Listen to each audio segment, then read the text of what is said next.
मनसेची दक्षिण मुंबई लोकसभा मतदारसंघासाठीच्या पदाधिकाऱ्यांची बैठक पार पडली आहे। दक्षिण मुंबईतील पदाधिकारी कर्मचारी यांची ही चौथी बैठक असल्याची माहिती मिळते आहे। कार्यकर्त्यांना गटबाजी न करण्याचे आदेश आता राज ठाकरे यांनी दिलेले आहेत। तर लोकसभा निवडणुकांच्या पार्श्वभूमीवरती आता तयारीला लागा अशा सूचना सुद्धा राज ठाकरे यांनी केल्या। विक्रांत शिंदे आमचे प्रतिनिधी आहेत आपल्या सोबत। विक्रांत, काय अधिकची अपडेट मिळते या बैठकीची?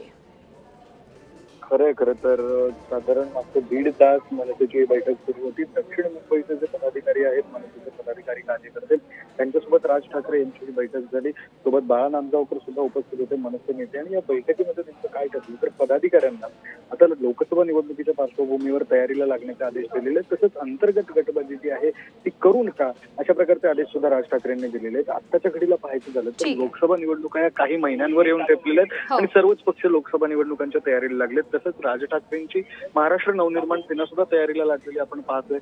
बैठकांचा सिलसिला जो आहे तो सुरू झालेला आहे। अगदी विक्रांत, त्यामुळे लोकसभा निवडणुकांच्या पार्श्वभूमीवरती आता मनसेच्या महत्त्वाच्या बैठका पार पडतात। धन्यवाद या सगळ्या अपडेटसाठी।